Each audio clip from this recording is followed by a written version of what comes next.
Hello दोस्तों, स्वागत है आप सभी का। आज की इस वीडियो में हम बाल विकास के 20 महत्वपूर्ण प्रश्नों को समझेंगे। ये सवाल हर परीक्षा में बार बार पूछे जाते हैं। वीडियो को अंत तक जरूर देखिए। चलिए शुरू करते हैं। पहला क्वेश्चन, बाल विकास का क्या अर्थ है? बाल विकास का अर्थ है बच्चे का शारीरिक, मानसिक, सामाजिक विकास। बाल विकास का मतलब है बच्चों का शारीरिक, मानसिक, सामाजिक और भावनात्मक स्तर पर बढ़ना और बदलना। जब बच्चे छोटे से बड़े होते हैं, अलग अलग चीज़ें सीखते हैं, समझते हैं, तो इसे बाल विकास कहते हैं। जैसे जैसे बच्चा बढ़ता है उसकी सोच बढ़ती है, समझ बढ़ती है और शरीर में बदलाव भी आते हैं।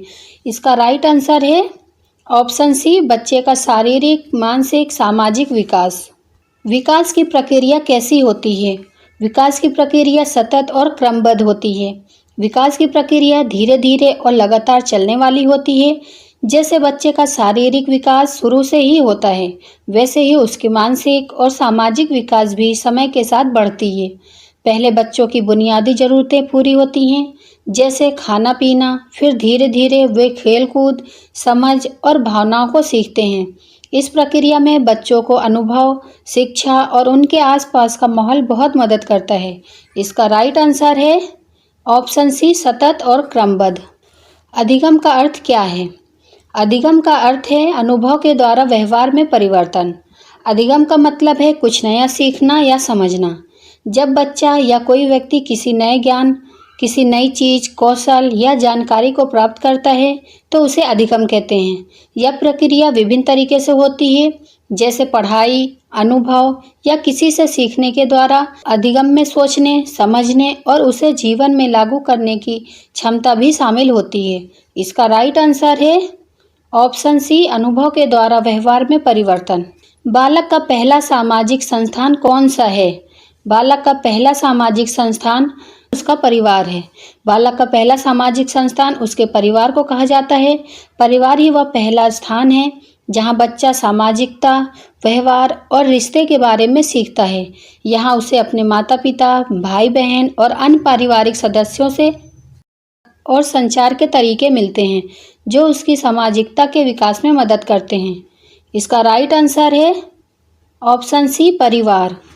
जीन पियाजे का संबंध किससे है? जीन पियाजे का संबंध संज्ञानात्मक विकास से है। जीन पियाजे बाल विकास के क्षेत्र में एक प्रसिद्ध मनोवैज्ञानिक थे। उनका मुख्य ध्यान बच्चों की सोचने की प्रक्रिया और उनके मानसिक विकास पर था। पियाजे ने बच्चों के सोचने और समझने के तरीकों का अध्ययन किया और इसे 4 प्रमुख विकासात्मक चरणों में बांटा। कौन कौन से चरण में बांटे? संवेदनात्मक आंदोलनीय चरण 0 से 2 साल तक, पूर्व क्रियात्मक चरण 2 से 7 साल तक, कार्यात्मक क्रियात्मक चरण 7 से 11 साल तक, संवेदनात्मक कार्यात्मक चरण 12 साल और उससे ऊपर। उनकी इस थ्योरी ने बच्चों के मानसिक विकास को समझने में महत्वपूर्ण योगदान दिया। इसका राइट आंसर है ऑप्शन बी, संज्ञानात्मक विकास। संज्ञानात्मक विकास का अर्थ है संज्ञानात्मक विकास का अर्थ है मानसिक क्षमताओं का विकास। संज्ञानात्मक विकास का मतलब है बच्चों या किसी व्यक्ति का सोचने, समझने, सीखने और जानकारी को संसाधित करने की क्षमता का विकास। इसमें बच्चों का ध्यान, याददाश्त, तर्क शक्ति, समस्या हल करना और भाषा कौशल शामिल होते हैं। जैसे जैसे बच्चे बढ़ते हैं उनकी सोच और समझने की क्षमता भी बेहतर होती जाती है और वह जटिल विचारों को आसानी से समझने और निपटने में सक्षम हो जाते हैं। इसका राइट आंसर है ऑप्शन बी, मानसिक क्षमताओं का विकास। अधिगम की सबसे अच्छी विधि कौन सी है? अधिगम की सबसे अच्छी विधि अभ्यास है। अधिगम की सबसे अच्छी विधि वह है जो बच्चों के लिए दिलचस्प और प्रभावी हो। कुछ प्रमुख विधियां हैं, जैसे प्रायोगिक अधिगम। इसमें बच्चे को अनुभव करने का मौका मिलता है, जैसे खेल या प्रयोग। दूसरा है समूह अधिगम। इसमें बच्चों को मिलकर काम करने और एक दूसरे से सीखने देना चाहिए। तीसरा है दृश्य और श्रवण अधिगम। इसमें चित्रों, वीडियो और आवाज़ों के माध्यम से सीखा जाता है। प्रेरित अधिगम। इसमें बच्चों को उनके रुचि के अनुसार सीखने के लिए प्रेरित करना। इन विधियों से बच्चे बेहतर और मज़ेदार तरीके से सीख सकते हैं। इसका राइट आंसर है ऑप्शन बी, अभ्यास द्वारा। बालक का सर्वांगीण विकास कैसे होता है? बालक का सर्वांगीण विकास शिक्षा व वातावरण से होता है। बालक का सर्वांगीण विकास शारीरिक, मानसिक, सामाजिक और भावनात्मक क्षेत्र में होता है। शारीरिक विकास में शरीर बढ़ता है और मोटर कौशल बेहतर होते हैं। मानसिक विकास में सोचने और समझने की क्षमता बढ़ती है।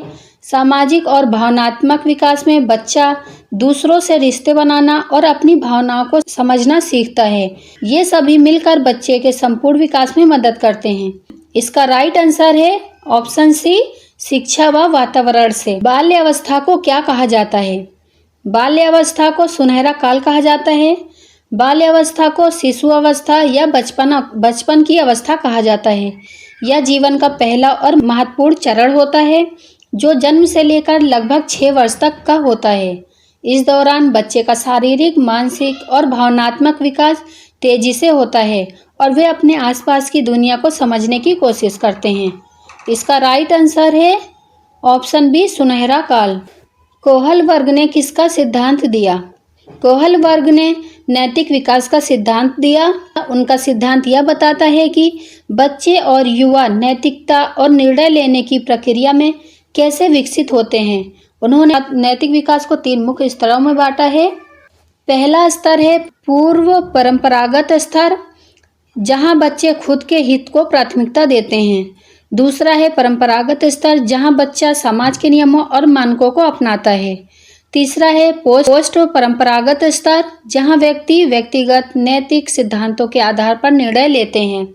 यह सिद्धांत बताता है कि नैतिकता एक क्रमिक प्रक्रिया है, उसे उम्र के साथ विकसित होती है। इसका राइट आंसर है ऑप्शन बी, नैतिक विकास। भाषा विकास का प्रथम चरण क्या है? भाषा विकास का प्रथम चरण क्रंदन यानी रोना है। भाषा विकास का प्रथम चरण इसमें बच्चा पहले रोता है। भाषा विकास का प्रथम चरण ध्वनि या शोर चरण होता है, जो जन्म से लेकर लगभग 6 महीने तक का होता है। इस दौरान बच्चा सिर्फ बड़बड़ाता है और विभिन्न ध्वनियाँ निकालता है, जैसे बा, आ, उ इत्यादि। इस चरण में बच्चा भाषाई संकेतों का प्रयोग करने की शुरुआत करता है, लेकिन असली शब्दों का इस्तेमाल नहीं करता। इसका राइट आंसर है ऑप्शन सी, क्रंदन, रोना। वाइगोस्की ने किस पर बल दिया? वाइगोस्की ने सामाजिक सांस्कृतिक विकास पर बल दिया। वाइगोस्की ने सामाजिक इंटरेक्शन, सोशल इंटरेक्शन और संस्कृति के प्रभाव पर बल दिया। उनका कहना था कि बच्चों का मानसिक विकास उनके सामाजिक परिवेश और उनके साथ के लोगों जैसे माता पिता, शिक्षक और साथी बच्चों के साथ इंटरेक्शन के माध्यम से होता है। उन्होंने सामाजिक सांस्कृतिक सिद्धांत विकसित किया, जिसमें यह बताया कि भाषा और सामाजिक अनुभव बच्चे के विकास में अहम भूमिका निभाते हैं। इसका राइट आंसर है ऑप्शन बी, सामाजिक सांस्कृतिक विकास। अनुकरण किस प्रकार की अधिगम प्रक्रिया है? अनुकरण सक्रिय अधिगम प्रक्रिया है। अनुकरण सामाजिक अधिगम प्रक्रिया है, जिसमें व्यक्ति दूसरों के व्यवहार, गतिविधियां या विचारों को देखकर उन्हें अपनाता है। इसमें बच्चा या कोई व्यक्ति दूसरों की गतिविधियों का पालन करता है, जैसे उनके द्वारा बोले गए शब्द, शारीरिक क्रियाएं या आदतें। यह प्रक्रिया बच्चों के विशेष रूप से महत्वपूर्ण होती हैं, क्योंकि वे अपने आसपास के लोगों, माता पिता, शिक्षक, दोस्तों से सीखते हैं और उन्हीं के व्यवहारों को अपनाते हैं। इसका राइट आंसर है ऑप्शन ए, सक्रिय। विकास प्रभावित होता है। विकास आनुवंशिकता से, वातावरण से, दोनों से प्रभावित होता है। विकास कई कारकों से प्रभावित होता है, जिनमें मुख्य है आनुवंशिकी, जिसमें बच्चे का शारीरिक और मानसिक विकास माता पिता से प्राप्त जीन के आधार पर प्रभावित होता है। दूसरा है पर्यावरण। इसमें बच्चा जिस माहौल में रहता है, जैसे परिवार, समाज और शिक्षा, उसका विकास उस वातावरण पर निर्भर करता है। तीसरा है भोजन और स्वास्थ्य। इसमें सही पोषण और अच्छे स्वास्थ्य में शारीरिक और मानसिक विकास में मदद मिलती है। चौथा है मनोवैज्ञानिक कारक। इसमें बच्चे की मानसिक स्थिति, भावनात्मक समर्थन और प्रेरणा उसके विकास को प्रभावित करते हैं। पांचवा है शिक्षा, एजुकेशन। सही शिक्षा और मार्गदर्शन से बच्चों का ज्ञान और कौशल विकास होता है। इसका राइट आंसर है ऑप्शन सी, दोनों से, आनुवंशिकता से, वातावरण, दोनों से। किशोरावस्था की आयु सीमा होती है। किशोरावस्था की आयु सीमा 12 से 18 वर्ष होती है। किशोरावस्था की आयु सीमा आमतौर पर 12 से 18 वर्ष तक मानी जाती है। इस दौरान शारीरिक, मानसिक और भावनात्मक परिवर्तन होते हैं और बच्चा वयस्कता की ओर बढ़ता है। किशोरावस्था में बच्चों का शारीरिक विकास तेजी से होता है और वे अपनी पहचान, सामाजिक संबंधों और आत्मनिर्भरता को लेकर संघर्ष करते हैं। इसका राइट आंसर है ऑप्शन सी, 12 से 18 वर्ष। अधिगम के प्रकार कितने होते हैं? अधिगम के 3 प्रकार होते हैं। अधिगम के मुख्य रूप से 3 प्रकार होते हैं। संचयनात्मक अधिगम, इसमें व्यक्ति किसी घटना या अनुभव के साथ जुड़े हुए 2 तत्वों को जोड़ता है, जैसे क्लासिकल कंडीशनिंग और ऑपरेटिव कंडीशनिंग। दूसरा है सामाजिक अधिगम।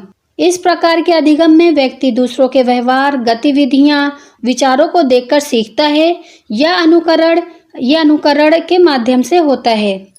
तीसरा है कॉग्निटिव अधिगम। इसमें व्यक्ति नए ज्ञान को सोच समझकर सीखता है, जिसमें उसकी सोच, ध्यान, याददाश्त और समस्या हल करने की क्षमता विकसित होती है। इन 3 प्रकारों के माध्यम से लोग विभिन्न तरीके से नई जानकारियां प्राप्त करते हैं।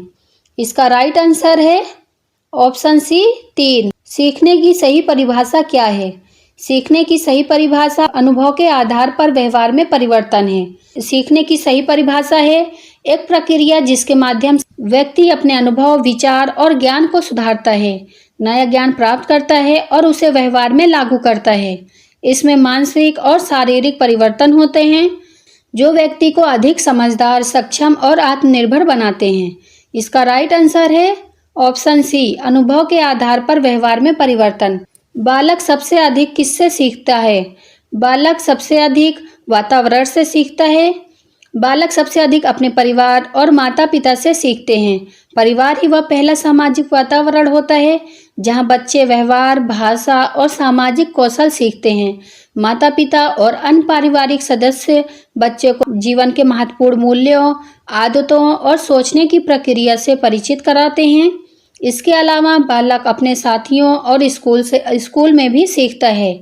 इसका राइट आंसर है ऑप्शन सी, वातावरण से। विकास किस आयु में रुक जाता है? विकास जीवन भर चलता है। विकास आमतौर पर 18 से 25 वर्ष की उम्र तक जारी रहता है, जब शरीर और मस्तिष्क पूरी तरह से विकसित हो जाते हैं। शारीरिक विकास जैसे कि हड्डियों की वृद्धि और हार्मोनल परिवर्तन किशोरावस्था 12 से 18 वर्ष में होते हैं, लेकिन मानसिक और भावनात्मक विकास वयस्कता 18 से 25 वर्ष तक जारी रहता है। हालांकि व्यक्ति का मानसिक विकास और सामाजिक कौशल जीवन भर विकसित हो सकते हैं, लेकिन शारीरिक विकास अधिकतर इस आयु सीमा में रुक जाता है। इसका राइट आंसर है ऑप्शन मृत्यु तक। लास्ट क्वेश्चन, संज्ञानात्मक विकास का अंतिम चरण क्या है? संज्ञानात्मक विकास का अंतिम चरण औपचारिक संक्रियात्मक है। संज्ञानात्मक विकास का अंतिम चरण औपचारिक परिचालन चरण होता है, जिसे जीन पियाजे ने अपने सिद्धांतों में बताया है। इस चरण में व्यक्ति सैद्धांतिक और मापदंडों के बारे में सोचने में सक्षम होता है। इसमें व्यक्ति अब अमूर्त विचार कर सकता है, समस्याओं को तर्कपूर्ण तरीके से हल कर सकता है और संभावनाओं पर विचार कर सकता है। यह चरण लगभग 12 साल की उम्र के बाद शुरू होता है और वयस्कता तक जारी रहता है। इसका राइट आंसर है ऑप्शन सी, औपचारिक संक्रियात्मक। फ्रेंड्स, उम्मीद है आपको 20 क्वेश्चंस आसानी से समझ आ गए होंगे। वीडियो को लाइक करें, चैनल को सब्सक्राइब करें और कमेंट में बताएं कि अगला टॉपिक क्या होना चाहिए।